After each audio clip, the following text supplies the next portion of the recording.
We think our ancestors slept when the sun went down. But the darkness didn't mean silence or safety. New evidence reveals a hidden world of night activity.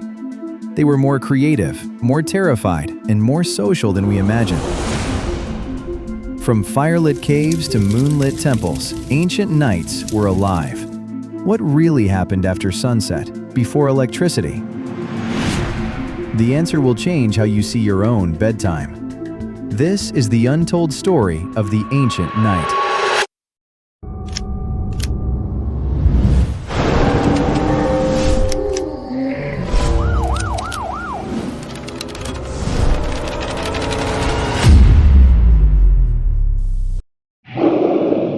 Before fire, the night was absolute darkness and mortal danger. Predators with night vision, saber-toothed cats, cave hyenas, ruled the dark. Now the question is, how did early humans survive until dawn without fire? The answer: they climbed trees, hid in crevices, and listened. Every sound could be death. But then came the discovery of fire, and everything changed. Fire didn't just cook food, it pushed back the night. For the first time, humans could see, work, and gather after sunset. The night became a second world. Danger is still, but now manageable.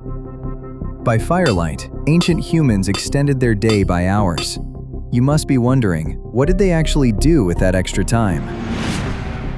Well, they made stone tools. Flint knapping requires good light. They sewed warm clothing from hides using bone needles. They carved beads, pendants, and musical instruments. The night became a workshop, not just a waiting room for dawn. Which leads to an obvious question. Did they sleep all night after working? It turns out, ancient humans didn't sleep straight through. They had two sleeps, with a mysterious awake period in between. Historical records in sleep science reveal biphasic sleep. First sleep began at dusk, lasting about 4 hours. Then people woke naturally around midnight for 1 to 2 hours. During this wakeful period, they didn't scroll on phones. They did other things. Couples talked intimately, privacy rare in communal shelters. Some prayed, performed small rituals, or tended the fire. Others made love. The darkness offered a rare moment of solitude. Then came second sleep until sunrise. This pattern was normal for thousands of years. But the most important night activity was storytelling. Around the fire, elders passed down knowledge: which plants kill, which animals hunt in packs. Here's what really happened. They also invented gods, monsters, and heroes. The darkness triggered fear, and fear created the supernatural. Every unexplained sound, rustling leaves, distant howl, became a spirit or demon. Now the question is, why did they paint deep inside pitch-black caves? Not for decoration, for ritual. The caves were liminal spaces between worlds.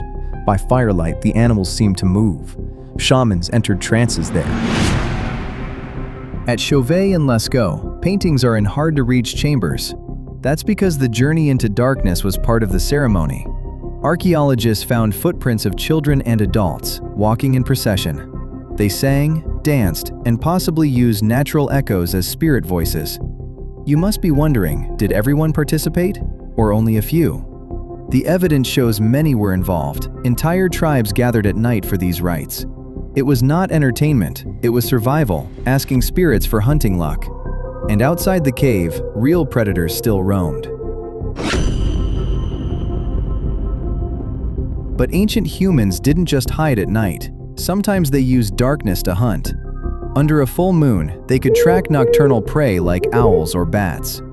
Which leads to an obvious question. How did they know when the full moon would come? The answer is carved into bone, lunar calendars from 30,000 years ago. The Lubombo bone and Ishango bone have notches matching moon phases. Ancient humans were the first astronomers, tracking lunar cycles to time migrations and rituals. Here's what really happened. The night sky became their clock and their mythology. Without telescopes, they mapped the heavens. Every constellation had a story, warnings, heroes, origins of fire. But not every night was about fear or ritual. Some nights were about connection. Privacy didn't exist in small bands. Daytime was noisy, crowded, full of chores. The night gave ancient humans something rare: quiet and darkness to hide from others' eyes. That's when pair bonds deepened and intimacy flourished. Anthropologists note that in many hunter-gatherer groups, nighttime sex is more common, not just for reproduction, for pleasure and bonding. Children often slept between parents, warmth and protection from cold. The night was also the only time for whispered jokes, gossip, and storytelling without interruptions. About 12,000 years ago, something changed. Humans built the first temples, Göbekli Tepe, and they used them at night. You must be wondering, how do we know? Because there are no hearths for daily living, only for feasting. Giant T-shaped pillars, each weighing tons, carved with strange animals. Under moonlight and torchlight, hundreds gathered, not to sleep, but to build. They hauled stones, carved symbols, and held massive feasts. The night became a time of collective effort and worship, long before farming villages existed. This was the first human-made nightscape, a place that only came alive after sunset. Today, we flood the night with artificial light. We've lost the darkness, the two sleeps, the shared storytelling around real fire. But here's what scientists are learning. Our ancient night habits still echo inside us. We still wake at midnight sometimes, that ancient rhythm. Maybe we should light a candle, tell a story, and remember who we were after dark. The night was never just an absence of sun. It was a forge for culture, science, art, love, and fear. Ancient humans didn't survive the night. They used it to become us. And now you know what they really did after sunset.